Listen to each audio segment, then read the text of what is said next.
পারবে না।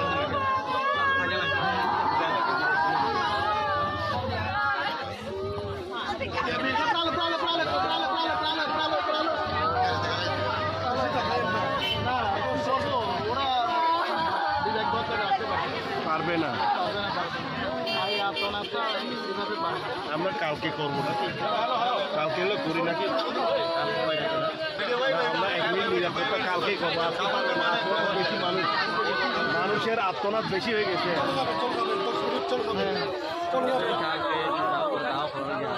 দাও করার আগে আমরা বাঁ থেকে বলে আমরা কালকে করবো। আমার ছেলে আমার কথা, আমার ওয়াইফের কথা অবাধ্য কিন্তু হয় না সে, কিন্তু এক কথাই বলতে পারি, আমার ছেলে মানে যে কেউ বলতে না পারলেও আমি জানি আমার ছেলে মোটামুটি একটা মেধা আছে। মেধা বলতে গেলে তার একটা শখ ছিল যে ভবিষ্যতে ওই একজন ইঞ্জিনিয়ার হবে সে। মানে সেই বিশ্বাস করবেন না, আপনার টিভিতে একটা গাড়ি দেখলে, মোবাইল একটা গাড়ি দেখলে সে বলতে পারে যে গাড়ির নাম, তারপর রোডে গেলে সেই বলতে পারে গাড়ির নাম। মানে মোটামুটি সেই সৃজনশীলের প্রতি তার একটা জোর ছিল তার, কিন্তু আমি কিছুই করতে পারলাম না। আমি ওখানে গেছি, যাওয়ার পর দেখলাম যে সে আইসিইউতে ছিল, আইসিইউ থেকে তারপরে জেনারেলে নিয়ে আসছে। তখন আমাকে বলল যে আপনার ছেলে 100% গেছে গা, একমাত্র ভগবান আল্লাহর উপর। তো আমিও ছাইড়ে দিছি যে ভগবান আল্লাহর উপর, বাঁচলে বাঁচবে, না বাঁচলে নাই। তো আমার একটাই দুঃখ লাগে যে ছোটোকাল থেকে সে কিন্তু বিভিন্ন ধরনের ট্র্যাজেডির মধ্যে কিন্তু সে বড় হয়েছে। বিগত 1.5 বছর আগেও আমি চিরাং মেডিকেলে ছিলাম, প্রায় 1.5 মাস কি 2 মাস। তো মোটামুটি তার পিছনে আমি চিকিৎসা খরচ সব কিছু করছি। এখনও বিশ্বাস করেন, সে গত 1.5 বছরের চিকিৎসা করছি, ওই টাকা পর্যন্ত আমি এখনও দানা দিতে পারি নাই। ছেলের পিছনে ছুটতে আমার, এদিকে লেখাপড়ার পিছনে ছুটতে হচ্ছে, আমার অসুখ বিসুখের পিছনে ছুটতে হচ্ছে। তো ওভারঅল আমি একদিন আগে তার সাথেও কথা বলছি যে বাবা তুমি ভালো করে থাকিও, আমি তোমার কাছে আগামী মাসের 15 তারিখ অবশ্যই আসব। 15 তারিখ আসলে তোমার যা যা লাগে আমি সব কিছু কিনে দিব। আমার সাথে কথা হয়েছিল, কিন্তু ভাগ্যের পরিনির্মম হাস যে মানে প্রত্যেক দিন আমাকে সে স্কুল থেকে ছুটি হওয়ার পর আমাকে ফোন দেয়, বাবা আমি ভাত খাইতে যাচ্ছি, বিকেলে তোমার সাথে কথা আছে।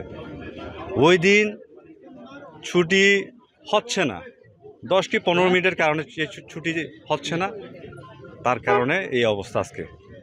তো এই একদিন আগে যে কথাগুলো বলছি আমার কাছে মনে হয় যে সব স্মৃতির মতো। আর কি আর বলবো, সরকারের কাছে কোনো দাবি আছে? সরকারের কাছ থেকে এখনো কোনো কিছু মানে দাবি কোনো কিছু এটা আসেও নাই।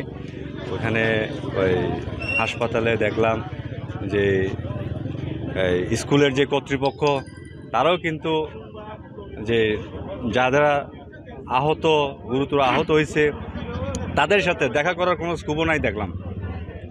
পাশাপাশি প্রশাসনের দিক দিয়েও কিন্তু মানে ঘাবলা ছিল আর কি, এখানে আর কি দেখলাম আর কি। কিন্তু ডাক্তাররা কিন্তু যথেষ্ট পরিমাণে তারা কিন্তু কাজটা করছে, কিন্তু ওভারঅল যারা প্রশাসনিক এই সব কাজের মধ্যে লিপ্ত আছে তারা কিন্তু এত খোঁজখবর নেয় না আমাদেরকে। তো একটা আমি আসলে ধন্যবাদ না দিলে পারি না যে আমার ওয়াইফের দাদা সিনিয়র উপসচিব, উনি কিন্তু যথেষ্ট পরিমাণে গতকাল রাতভর ছিল। তারপরে সকালে অংচমং ব্রিগেডিয়ার উনি আসছিল, আসার পর মোটামুটি আমাকে খোঁজখবর নেওয়া হয়েছে। নেওয়া হওয়ার পর আমাকে একটা সান্ত্বনা দিল আর কি।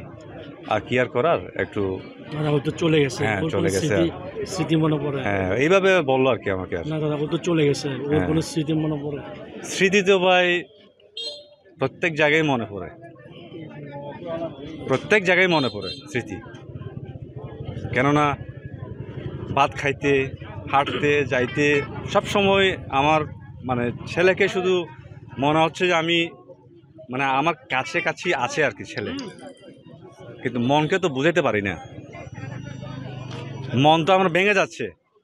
বিশ্বাস করেন, গতকাল থেকে কাঁদতে কাঁদতে কাঁদতে আজকে দিন বড় ওই আমার ওয়াইফকে যে সামাল দিতে দিতে দিতে আমার খবর হয়ে গেছে। আমি নিজেও কান্না করছি, আমার ওয়াইফও কান্না করতেছে। একটা বিষয় হচ্ছে দাহর ক্রিয়া কখন? দাহনটা আগামীকাল 3টার দিকে করব আর কি, 2:30-3টার দিকে করব। কেননা আজকে বিভিন্ন ধরনের ওই জায়গা থেকে আসবে, আমার আত্মীয় স্বজন বন্ধু বান্ধব আসবে।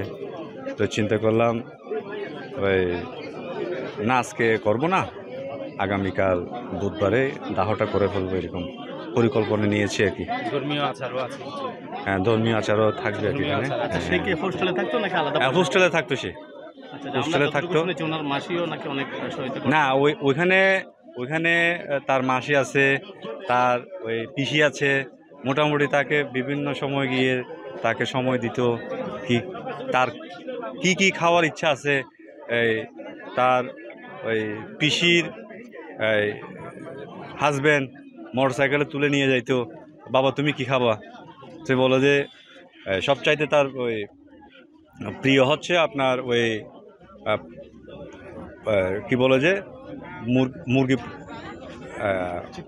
কাবাব? না না না, মুরগি পোলাও। আচ্ছা আচ্ছা। মুরগি পোলাও আর কি। এটা কিন্তু সবচাইতে তার প্রিয়। সেই কিন্তু সবসময় কিন্তু হোস্টেলের বাইরে আসলে কিন্তু সেই এটা খাইতো। স্কুল থেকে হোস্টেলটা কতটুকু দূর ছিল? একদম কাছে, মানে ওই কয়েক কদম ফেললে হোস্টেলটা চলে আসে আর কি।